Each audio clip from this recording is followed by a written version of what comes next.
Es hora de Café y Palabras, conociendo más de la política, la economía y la sociedad de Costa Rica y el mundo, con el politólogo Claudio Alpizar Otoya. Escuche Café y Palabras de lunes a viernes, porque la política sí importa. Buenos días, amigos y amigas. Un placer estar con ustedes para compartir Café y Palabras, su programa que usted puede ver a través de la televisión en Ticavisión Televisión, en radio en Ticavisión Radio Digital, y que también le damos la gran oportunidad de que nos siga y nos vea en nuestro canal en YouTube, al cual usted se puede suscribir sin ningún costo y tener siempre las notificaciones de nuestros programas futuros. El día de hoy vamos a conversar sobre un tema que es muy interesante, que es el voto de censura. He invitado a Javier David Torres Rojas, que es un abogado recientemente graduado, que hizo una tesis donde analiza lo que son las mociones y el voto de censura. Con él vamos a desarrollar el tema desde la investigación que él desarrolló para poderse graduar. Más que es interesante que está establecido en nuestra Constitución política la moción de censura para los ministros, y también, por otro lado, que recientemente se dio una moción de censura para la ministra de Educación actual, y que es la segunda moción de censura que es aprobada. Anteriormente se había aprobada para el ministro de Seguridad en el gobierno de José María Figueres, Juan Diego Castro, y esta es la segunda vez. Entonces, para conocer bien cómo funciona en otros lados y cómo funciona en Costa Rica y algunas observaciones al respecto, conversaremos con José David Torres. Pero antes de hablar con José David, así pienso. Así pienso, con Claudio Alpizar. Me llama la atención que muchos dicen, lo oigo con frecuencia, que es que el presidente Rodrigo Chávez no lo han dejado gobernar. Vamos a ver, el presidente Rodrigo Chávez llega con un partido franquicia y solo logra 10 diputados. El Partido de Acción Ciudadana solo tuvo 10 diputados con Carlos Alvarado. Tuvo 14 diputados con Luis Guillermo Solís.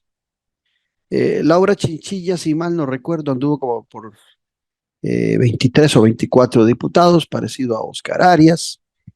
Y lo que quiero decir con esto es que ya las asambleas legislativas siempre tiene mayoría la oposición que el gobernante de turno.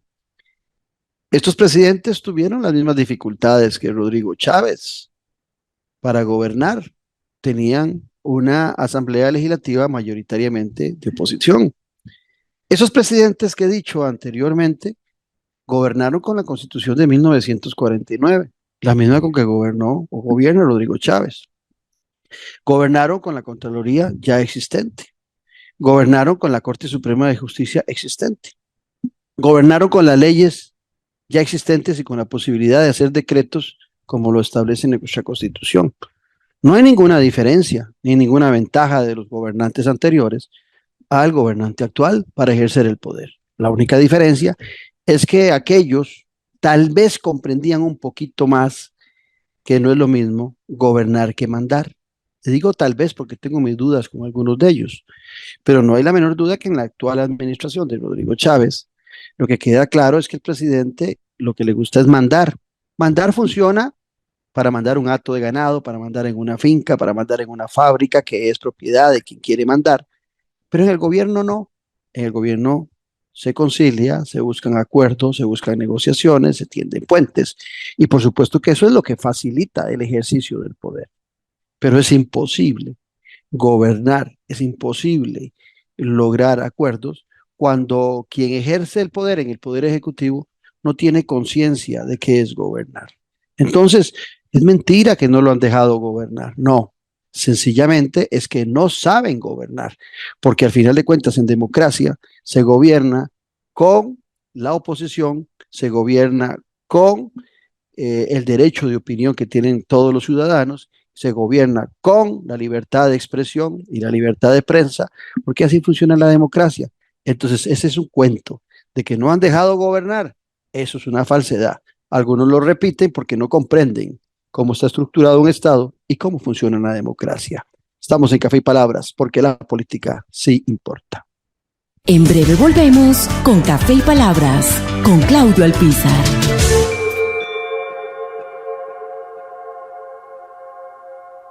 Productos 100% naturales y de producción nacional. Cosmética natural. Suplementos naturales. Alimentación and Wellness. Para adquirir nuestros productos ingresa en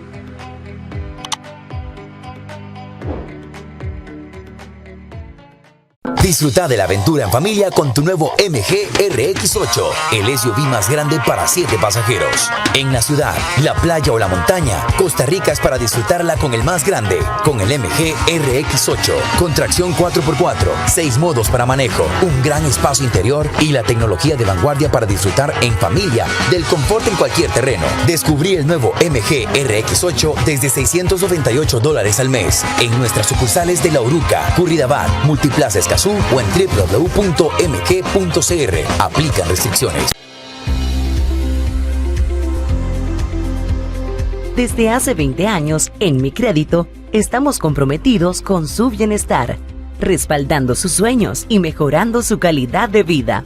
En 2004, iniciamos un viaje que nos ha llevado a evolucionar en un grupo financiero sólido, presente en Nicaragua, Costa Rica, Honduras y Panamá. Hoy celebramos nuestro crecimiento y el impacto positivo en miles de familias. Gracias por su confianza y por ser parte de nuestra historia. Mi Crédito, crecemos juntos. 20 años de crecimiento y evolución. Estamos de vuelta en Café y Palabras con el politólogo Claudio Alpizar. ¿Qué tal, amigos y amigas? Gracias por la sintonía con que nos premian de lunes a viernes al ser las 10 de la mañana aquí en Café y Palabras, donde la política se importa. Les recuerdo que nos pueden sintonizar a través de las señales de Ticavisión Radio, Ticavisión Televisión y en nuestro canal en YouTube, donde les insisto que se suscriban en forma gratuita para recibir las notificaciones de nuestros programas a diario y futuros. El día de hoy vamos a conversar con el licenciado José David Torres. José David se graduó, digamos que recientemente, con una tesis de graduación que habla sobre la moción de censura como principal instrumento del control político y hace una relación de la jurisdicción de lo que sucede en otros países y lo que sucede en Costa Rica. Me pareció interesantísimo, nos conocimos en Puriscal hace unas semanas y me pareció interesantísimo el tema porque se estaba dando el proceso de un voto de censura para la actual ministra de Educación y todavía no se había cuajado en aquel momento y me parecía que era interesante la investigación que había hecho para graduarse en la Universidad Politécnica Internacional José David y que debíamos hacer un programa al respecto. Bueno, José David, después de esa introducción, un gusto volverte a ver a través del internet, pero un gustazo y gracias por participar en nuestro programa. Bueno, don Claudio, primero que nada, muy buenos días, tanto a usted como a toda la audiencia. Y sí, claro, este es un tema de alta relevancia en este país. Primero que nada, para que la audiencia me conozca, soy licenciado en Derecho, tengo 26 años. Actualmente sí, soy licenciado en Derecho, realizo activismo sociopolítico, entre otras cosas. Y para poder ir ingresando, para comenzar a tejer profundo en lo que es la moción de censura, primero debemos de ubicarnos en nuestra constitución política, en el artículo, para ser específico, en el artículo 121, inciso 24, el cual le confiere la responsabilidad a la Asamblea Legislativa y le da la potestad de poder censurar a los ministros, incluso entre sí. Sin embargo, no tiene un carácter vinculante. El primer caso de censura en el país se dio en el año 1995 en contra de nuestro querido Juan Diego Castro, cuando fue ministro del Ministerio de Seguridad. ¿Esto por qué? Porque realizó una manifestación, mostró el poder policial de nuestro país alrededor de la Asamblea Legislativa. Ujú. Y como todos bien sabemos y gozamos de la democracia, este país, gracias a Dios, no tiene ejército. Así que al realizar este acto, se tomó en cuenta que esto es un acto de rebeldía y una posible toma por la fuerza del poder, entre muchas otras interpretaciones que podemos ver más adelante si así nos da tiempo. Así que este fue el primer caso y el segundo caso fue más reciente, de hecho hace muy pocos días, de la señora ministra de Educación Müller. Sin embargo, como vemos en este par de casos, a excepción del primero, de don Juan Diego Castro, que él sí fue separado del cargo, en este caso de la señora Müller, vemos que ella sigue en el cargo. ¿Por qué sigue en el Ujú. cargo? Porque la moción censura, a pesar de que sí, la Asamblea Legislativa tiene la obligación de proteger nuestros derechos políticos como ciudadanos. ¿A cuál derecho político me hago referencia? Hago referencia al, al derecho político de la representatividad. Esto quiere decir de que cuando nosotros vamos a votar, vamos a ir a elegir a aquellos que más nos representan como sociedad. Y cuando estos mismos cometen actos que van contra la ley o contra la moral o la responsabilidad que tiene alguno de los cargos que representan, pierden la representatividad social. Sin embargo, en, en mi tesis y demás, logro divisar que desde la Constitución de la Segunda República, tal vez por hacerse el favor o protegerse las espaldas, no se creó un marco jurídico y constitucional para poder hacer efectivo la censura y la separación del cargo de la persona que esté en el ministerio, ya sea en el Ministerio de Educación, como lo vimos anteriormente, de Ambiente, entre otros. Sin embargo, don Claudio, en otros países sí se aplica la moción censura y se aplica y se tienen métodos técnico-jurídicos para poder llegar a separar del cargo a una persona o incluso a un presidente de toda una nación, al máximo representante. En eso, José David, quisiera interrumpirte para lo siguiente. En esa interesante investigación que vos desarrollaste para tu graduación como licenciado en Derecho, la presentaste en octubre del 22, o sea, está súper fresca, súper actualizada para lo que estamos discutiendo hoy en día con el voto de censura que se le dio a la ministra de Educación, la señora Müller, recientemente. Cuando aquí estamos conversando, dos buenos amigos, pero uno es abogado y el otro es politólogo.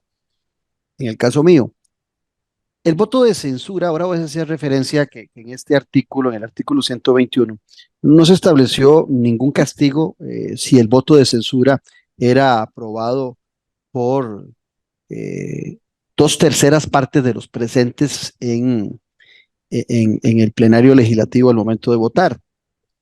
Ve qué interesante, porque no son 38 votos, son dos terceras partes de los que están en ese día. Si ese día solo llegaron 40, pues se requieren menos diputados. Si llegan los 57, se requerirían 38. Pero la pregunta viene por acá.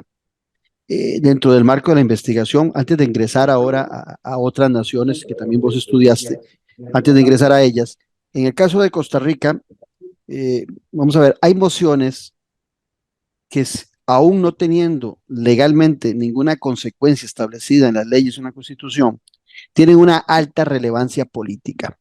O sea, un voto de censura debería ser, el simple hecho de la votación debería ser suficiente para que la persona se aleje del puesto, porque es una pérdida de confianza.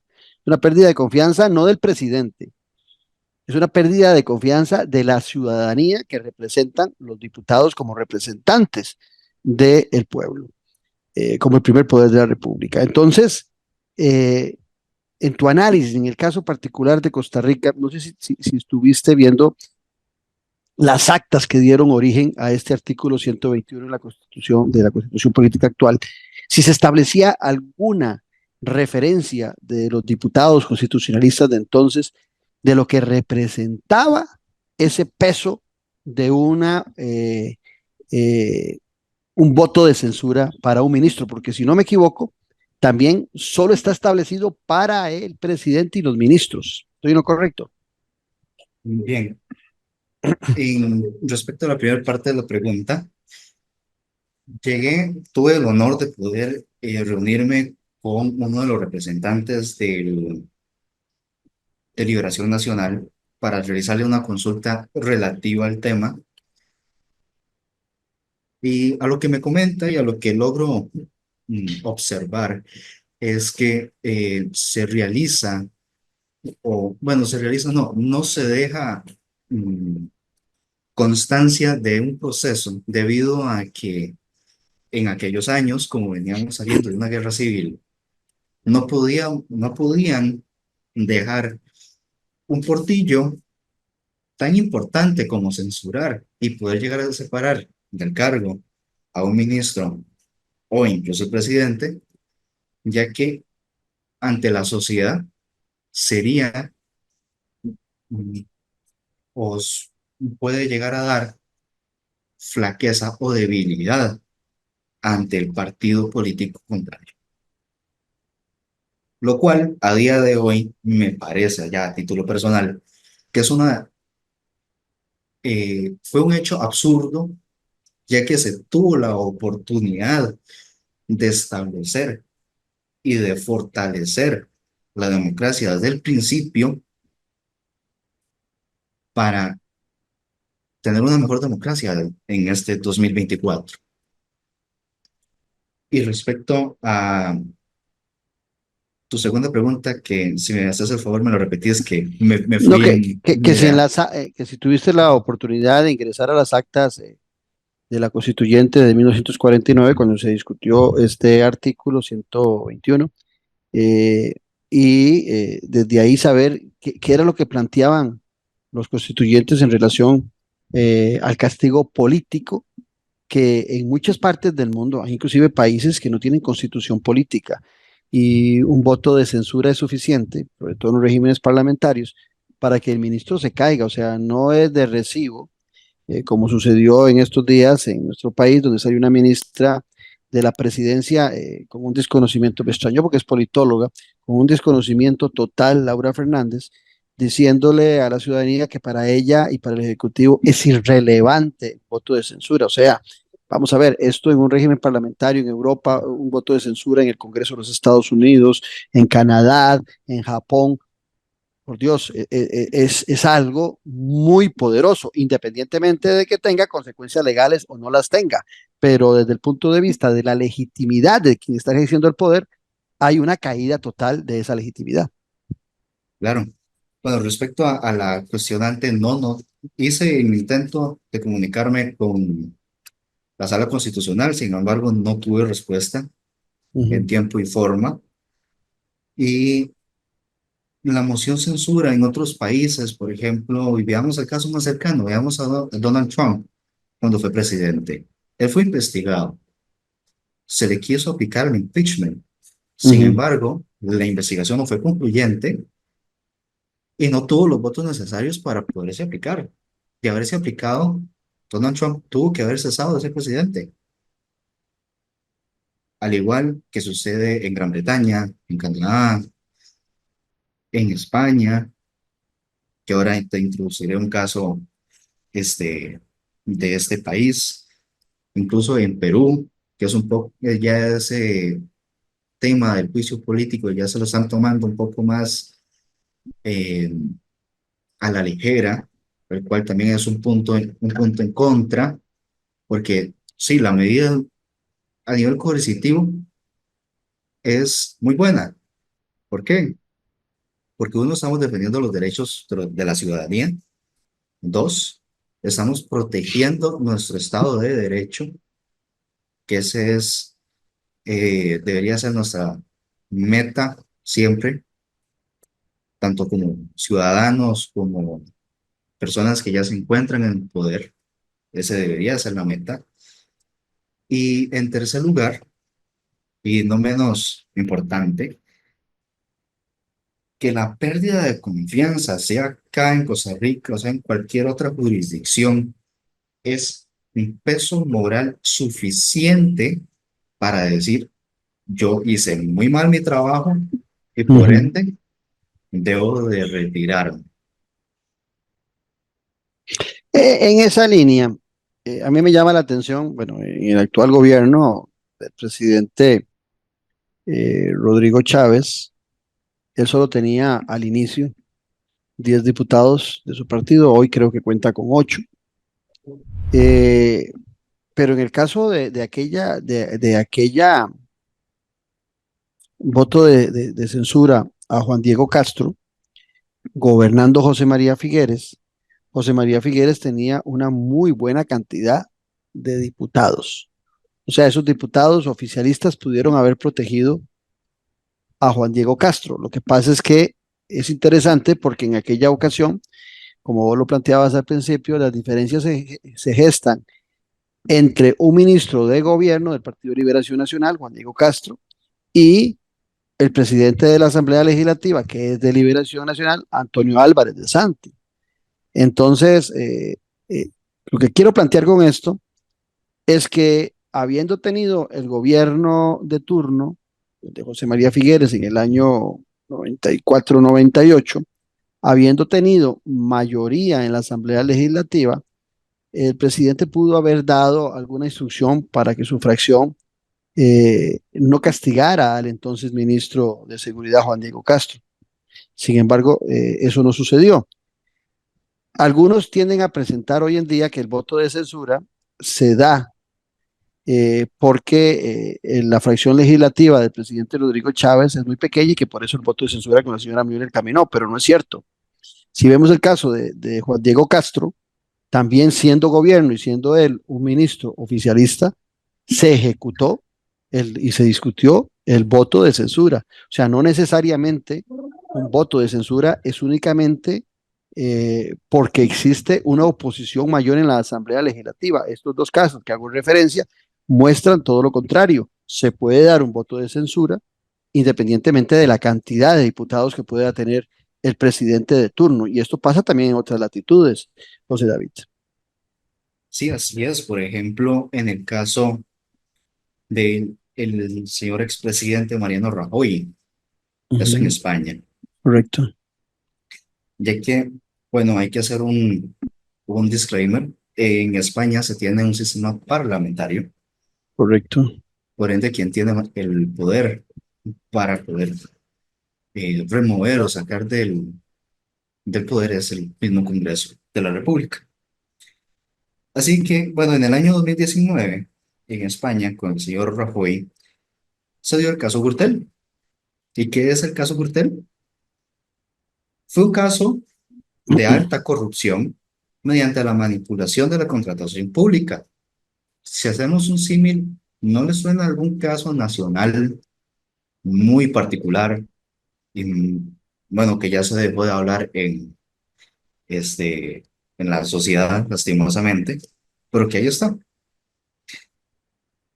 ¿Y cuál era el último fin que tenía esta red de corrupción en España?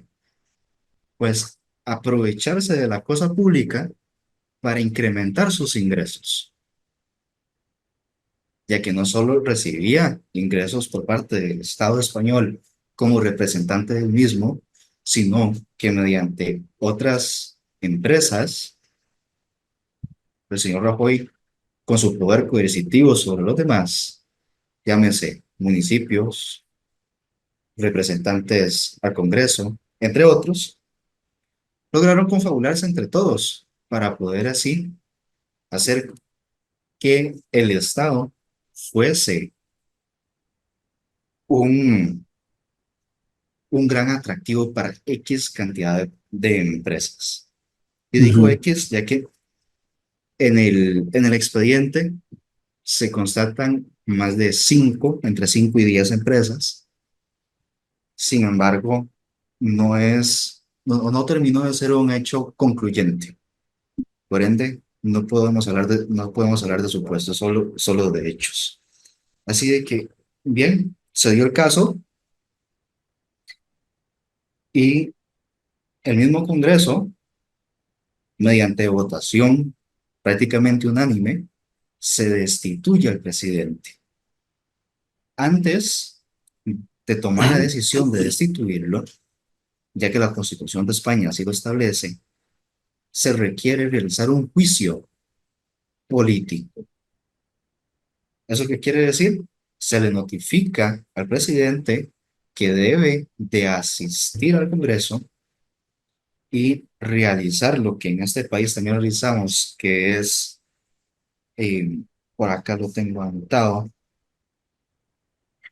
tiene que dar una serie de explicaciones debido a este caso conciso. Al no poder sustentar de forma correcta y con pruebas suficientes y concluyentes de que el señor Rajoy no formaba parte, el Congreso de la República de España ha sido censurado, está apartado del cargo, y este caso, al ser de corrupción, se elevó a juicio en el Poder Judicial de España, lo cual es interesante ver la dualidad y ver cómo dos poderes de la República pueden colaborar para controlar y dar paso a poder erradicar un flagelo que a nosotros como latinos en general nos adolece, que es la corrupción. Ahora, José David Torres, quien se graduó hace aproximadamente un año con una tesis sobre el voto de censura en Costa Rica y que hace un análisis comparativo con lo que acontece en otras naciones, es quien nos acompaña el día de hoy. Cuando uno habla de la Asamblea Legislativa, ahora que vos hablabas de los dos poderes de la República y el Poder Ejecutivo, eh, la Asamblea Legislativa tiene un fuerte poder de control político. Alguna gente tiende a pensar que el Parlamento es solamente para generar leyes, pero no. Más bien, en mucho, el Parlamento es, cuidado, si no es su principal función, es controlar el tema de corrupción, controlar el tema de ineficiencia, exigirle al Poder Ejecutivo el cumplimiento de metas y objetivos que se ha trazado, exigirle el compromiso de cumplir con su palabra y con sus promesas de campaña. Bueno, en ese marco, el voto de censura tiene que ver mucho también con ese control político que ejercen los diputados. Cuando uno habla de un sistema parlamentario, hay intersecciones mucho mayores entre el Poder Ejecutivo y el Poder Legislativo, como el caso particular que vos hablabas de España, ¿verdad? Donde hay alianzas para conformar gobierno, el Poder Ejecutivo, y donde los partidos políticos de oposición, algunos se ponen de acuerdo con el candidato más votado de otro partido para hacer gobierno, para hacer poder ejecutivo, y eso permite una discusión permanente.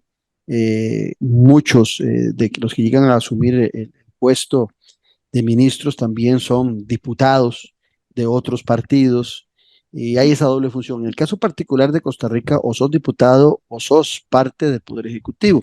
Por supuesto que hay una relación que uno se supone más cercana de la fracción oficialista con el presidente de turno. En este marco, ¿cuál es el camino para conocimiento de los costarricenses que debe seguir un voto de censura en Costa Rica? Vamos a ver, han sido solo dos los aprobados. Juan Diego Castro como ministro de Seguridad en los años, en gobierno 94-98 de José María Figueres, y en actual gobierno de Rodrigo Chávez, el caso de la ministra de Educación, la señora Müller. Pero no son los únicos dos. O sea, recordemos que recientemente se quiso aprobar uno también para el ministro de Hacienda, Nogui Acosta, y ese no prosperó. Tal vez si le contás a nuestros oyentes y televidentes cuál es el camino, o sea, en qué momento, quién presenta, es un diputado, cómo se presenta esa moción de censura y cuál es el trámite que debe seguirse para articular ese voto de censura establecido en nuestra Constitución en el artículo 121. Muy bien. Para que todos los oyentes nos comprendan, primero les daré un pequeño concepto básico para que nos pongamos en la misma página. La censura es un mecanismo de control político en donde se expresa la falta de confianza en un miembro del gobierno o en todo el gabinete. Con este pequeño concepto, en nuestro país, un diputado en ejercicio es quien debe de presentar ante la Asamblea Legislativa el, bueno, con todas las pruebas correspondientes, que se debe de censurar, en este caso, por poner un ejemplo, a la señora Müller, al ministro de Hacienda, señor Noguia Costa, que no prosperó, tampoco prosperó la moción de censura, si no corríjame, don Claudio, el de la señora exministra de Salud de principios de gobierno, entre otros, que han sido infructuosos. Se presenta, se debe realizar un estudio primero, antes de pasar a la votación, que la votación debe ser por 2/3, así lo establece la Constitución política. Son 2/3 de la misma Asamblea Legislativa quienes deben de votar a favor o en contra. Cuando se aprueba, pasa a aplicarse. Sin embargo, como he reiterado en otras ocasiones, la censura en este país únicamente y en términos políticos un poco más llanos, es un saludo a la bandera, ya que carece tanto de una herramienta coercitiva y de carácter vinculante. Así de que podemos decir, sí, le vamos a aplicar la moción censura al ministro de Seguridad en ejercicio, por poner un ejemplo. Tenemos todas las pruebas, se pasa al plenario, se estudia, se vota, se aprueba. Sin embargo, esa persona que representa esa cartera siempre va a seguir ahí, porque carece de total vínculo. Sí, carece de cualquier tipo de vínculo jurídico. En este estudio y propuesta al mismo tiempo, ya que tuve el honor y el agrado de elevar mi tesis para hacer este anteproyecto de reforma constitucional que establezco para poder hacer una pequeña reforma al artículo 121, inciso 24 de nuestra Carta Magna. Es un proceso técnico y jurídico para poder tener esa herramienta coercitiva, darle esa herramienta coercitiva, perdón, a nuestro Congreso y decir, bien, ahora ustedes pueden aplicar la moción censura, pero ahora van y tienen las vías legales para poder separar a la persona del cargo, porque uno, perdió representatividad y dos, bajo una lista taxativa de posibles delitos achacables. Estamos hablando, por ponerte un pequeño, ¿qué se puede decir? Un menú. Exactamente, un pequeño menú. Porque en la actualidad se dice que lo que se solicita es, la verdad, bastante general, ¿verdad? Los datos. En el tuyo me Así imagino que va a es, ser algo más específico. así es. Entre ellos, y tomando en cuenta otro caso que hablaré en unos instantes más, tomando el caso de Perú, con el caso de Pedro Pablo Kuczynski o caso PPK, así se puede encontrar en internet. Lavado de activos, número 1. Ujú. Número 2, tráfico de influencias. Que es muy frecuente. Así es. Tercero, que la persona en el cargo esté relacionada con casos de tráfico, ya sea de tráfico de humanos Ujú, o tráfico de cualquier tipo de estupefaciente, ujú. solo por poner así una cereza en un gran pastel. Y subsecuentemente, también propongo el poder darle al mismo Congreso, bajo esta misma lista taxativa, la posibilidad de censurar al presidente de la República Interesante. e incluso al vicepresidente. Acá, en este punto, se debe de tomar en cuenta al Tribunal Supremo de Elecciones. Elecciones, el cuarto poder de nuestra República. ¿Por qué? Porque bajo mi tesitura, esta moción de censura para censurar al presidente se debe aplicar una vez a medio mandato. Entonces, se introduce, entra de lleno el Tribunal Supremo de Elecciones, se les quita todas las acreditaciones que posee el presidente, o en dado caso el vicepresidente, Ujú, y se va a votación nacional, pero no una votación para renovar el cargo político de 4 años, sino para culminar los 4 años que ya nosotros como sociedad ya votamos. Así que vamos a, se van a ir a elecciones debido a que se aplicó la moción de censura del presidente, en un caso hipotético, para culminar su periodo presidencial. ujú. Así evitamos que la persona que lo vaya a sustituir crea que tiene tanto margen de maniobra o que puede venir con ideas totalmente revolucionarias porque tienes 2 años para gobernar. Sin embargo, hacer esta reforma constitucional requiere, per se, cambiar nuestra figura política y pasar de una figura presidencialista a pasar a una figura un poco más parlamentaria. Ujú. Porque me pones a pensar con lo que decías, lo que taxativamente estipulabas como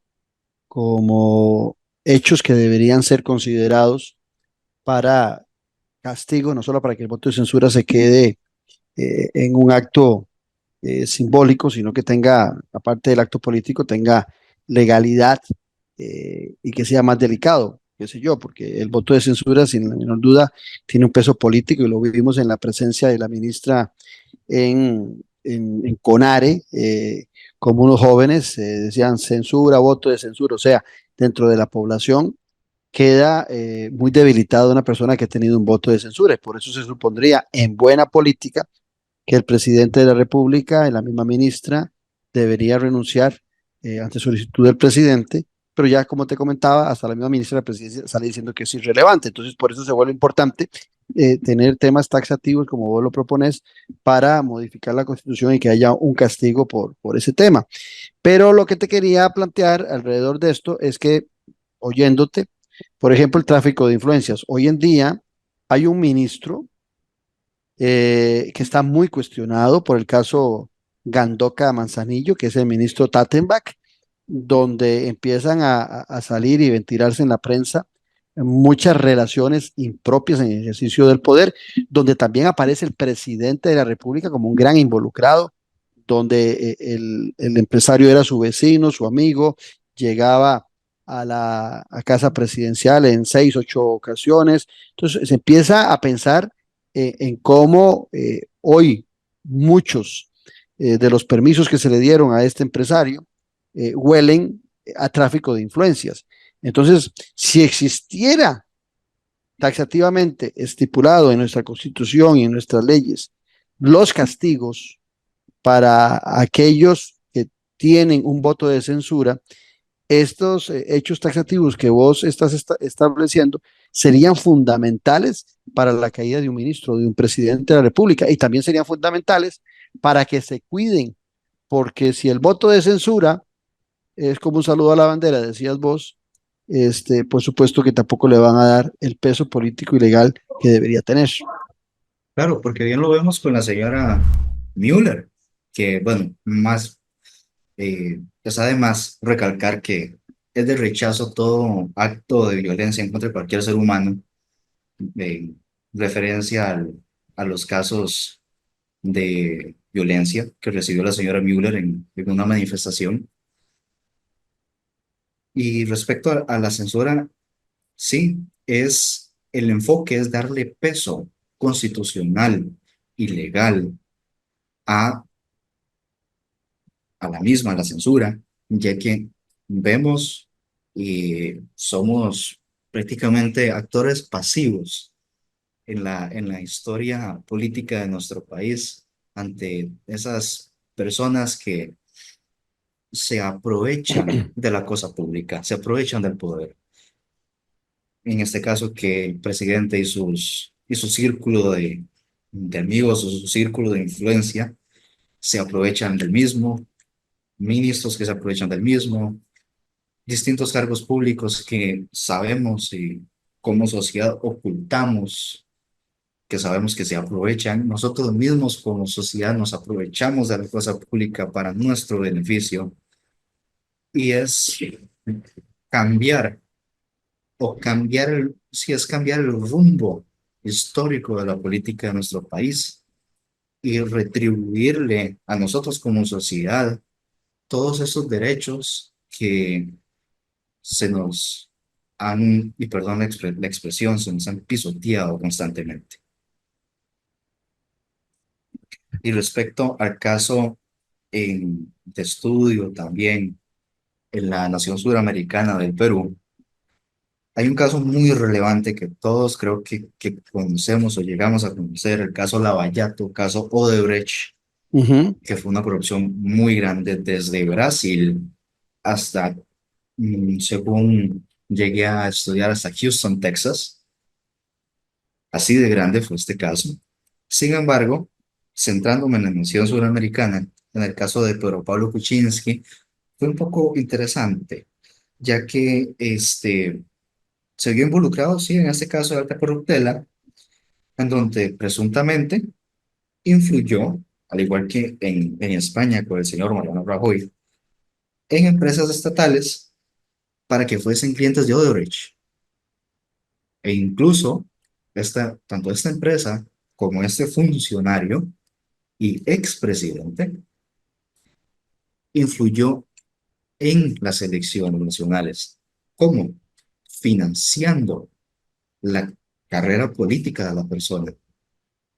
Hubo, hubo mucha inversión en ellos. Por ejemplo, en el caso de Pedro Pablo Kuczynski, no solo se dio obra en infraestructura pública, sino se comenta, no tengo las pruebas para traerlas acá, sin embargo se comenta, según mis fuentes, de que al señor Pedro Kuczynski le otorgaron o le construyeron una casa con helipuerto, vehículos de alta gama, entre muchos otros lujos. Así de que la nación peruana dijo, hasta acá, basta, hubieron manifestaciones, y la sociedad política en ejercicio dijo, vamos a abrir el caso. Se llevó a juicio político al señor Kuczynski, y el mismo caso fue elevado a instancias judiciales. Ujú.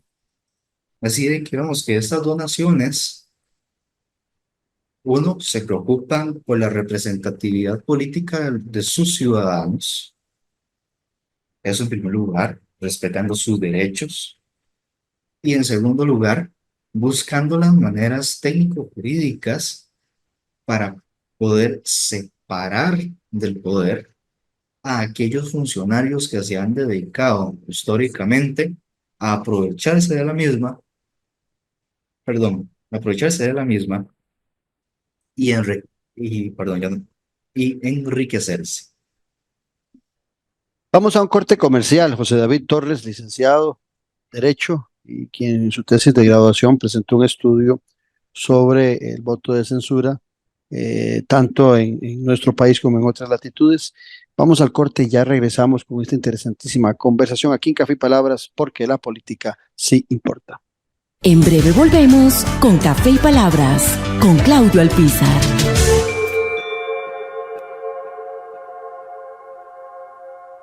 Productos 100% naturales y de producción nacional. Cosmética natural. Suplementos naturales.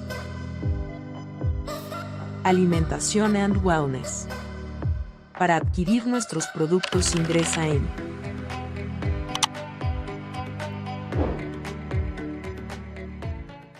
Disfruta de la aventura en familia con tu nuevo MG RX8, el SUV más grande para 7 pasajeros. En la ciudad, la playa o la montaña, Costa Rica es para disfrutarla con el más grande, con el MG RX8, con tracción 4x4, 6 modos para manejo, un gran espacio interior y la tecnología de vanguardia para disfrutar en familia del confort en cualquier terreno. Descubrí el nuevo MG RX8 desde $698 al mes en nuestras sucursales de La Uruca, Curridabat, Multiplaza Escazú o en www.mg.cr. Aplican restricciones. Desde hace 20 años, en Mi Crédito, estamos comprometidos con su bienestar, respaldando sus sueños y mejorando su calidad de vida. En 2004, iniciamos un viaje que nos ha llevado a evolucionar en un grupo financiero sólido, presente en Nicaragua, Costa Rica, Honduras y Panamá. Hoy celebramos nuestro crecimiento y el impacto positivo en miles de familias. Gracias por su confianza y por ser parte de nuestra historia. Mi Crédito, crecemos juntos. 20 años de crecimiento y evolución. Estamos de vuelta en Café y Palabras con el politólogo Claudio Alpizar. Regresamos a esta conversación con José David Torres, el licenciado, y quien estudió el voto de censura en Costa Rica y hizo un estudio comparativo con otras latitudes.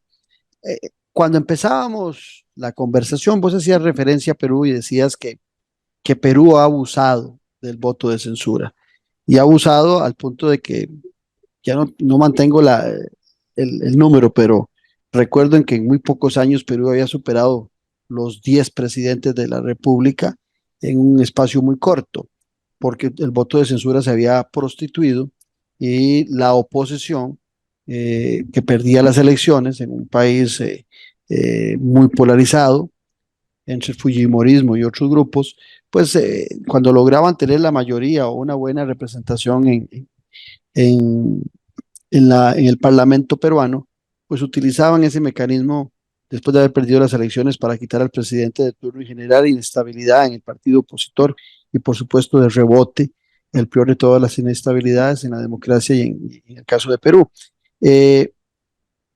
¿Cómo buscar ese equilibrio, José David? Nos quedan alrededor de 8 minutos. ¿Cómo buscar ese equilibrio de que la moción de censura no sea prostituida por las rivalidades políticas que buscan generar caos en el gobierno de turno al cual se oponen, y que esos votos de censura sean realmente producto de un análisis y de unos elementos sustanciales que denotan a todas luces de que hay que llevar a un ministro o a un presidente de la República a un voto y a una discusión sobre su mal actuar en el Parlamento, con los castigos correspondientes, como sucede también, lo planteabas vos, en España, en Canadá, en otras latitudes, y que debería existir también en nuestro país. Claro, y tomando en cuenta lo que decías acerca del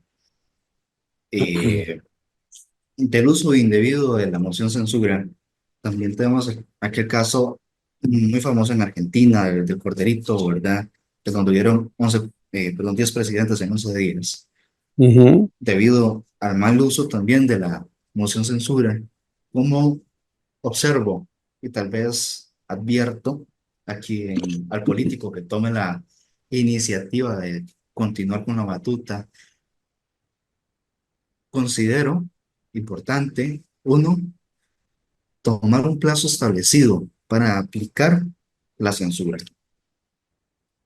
Como bien te comenté anteriormente, en mi caso, desde mi óptica, se debe aplicar una única vez durante ujú. esos 4 años. Y debe ser justamente a, Pero eso para el a caso, la mitad. eso para el caso del presidente.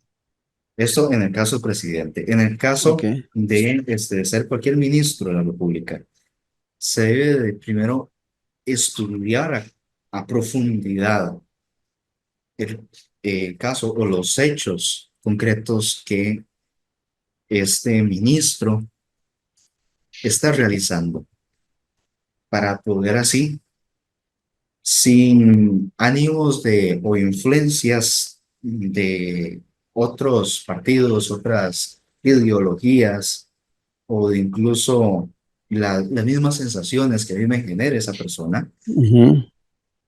poder ser lo más frío y calculador posible para decir, bien, vamos a aplicar la moción censura por tráfico de influencias, ya que tiene relación con Pepito, Fulanito y Zunganito, y con estos personajes creó una sociedad anónima que está licitando en nuestro sistema SICOP y a su vez está ejerciendo influencia sobre municipalidades o cualquier otro ente público para que valoren de mejor forma su propuesta ante otras propuestas de personas del bien. Mediante, Porque te consulto, en el caso del presidente me parece muy oportuno lo que decís de que sea una vez en un periodo de 4 años, porque eso también hace que los diputados tengan que tener elementos muy sustanciales, tienen que tener pruebas muy determinantes, porque si no pueden quemar una posibilidad de hacerle un impeachment al presidente y cuando venga un caso de verdad, ya constitucionalmente no se pueda porque ya gastaron la bala que tenían. Pero en el caso de los ministros, ¿te parece igual que debería ser por cada ministro una única vez? En el caso de Costa Rica son 17 ministerios, entonces serían 17 posibilidades o crees que es conveniente que en el caso de los ministros sí pueda haber para cada ministerio dos o tres o las oportunidades que aparezcan de el voto de censura? bien, como constitucionalmente tenemos un periodo constitucional para poder realizar nuestro mandato de 4 años, Ujú, sí es importante, uno, observar el caso de forma individual para poderlo aplicar, sí, una única vez. Eso quiere decir que tenemos 17 oportunidades para poder destituir a cualquiera de los 17 ministros. ujú. Sin embargo, debemos de realizar un estudio profundo, ya que ante la opinión pública podemos dar una u otra versión. Si se aprueba, tendremos el aval o no en la sociedad. Y si no lo hacemos, tendremos no solamente el clamor de la sociedad, sino muy probablemente el clamor de incluso los mismos legisladores de aplicarlo. Sin embargo, si se aplica de forma errónea, quienes realmente están socavando su propia carrera política, si queremos verlo incluso un poco más profundo, son ellos mismos, debido a que hicieron una muy mala investigación, no observaron detalles, no vieron o no recabaron prueba documental, prueba testimonial, entre muchas otras pruebas que se pueda recabar para poder aplicar la censura de una forma correcta. De otro modo, con respecto al presidente, o incluso al vicepresidente, estoy totalmente de acuerdo con ustedes. Se debe buscar todas aquellas pruebas porque es una única oportunidad que tienen para poderlo destituir. Así que lo tienen que hacer muy bien, tienen que encontrar las pruebas de peso fundamentadas, no pueden inventar algún caso como cortina de humo para aplicárselo al presidente porque el presidente me cae mal Ujú. o porque como me cae mal y mi esfera política o ideológica me dice aplícalo, que te respaldo, va a carecer de cualquier tipo de fundamento y seriedad. Ujú.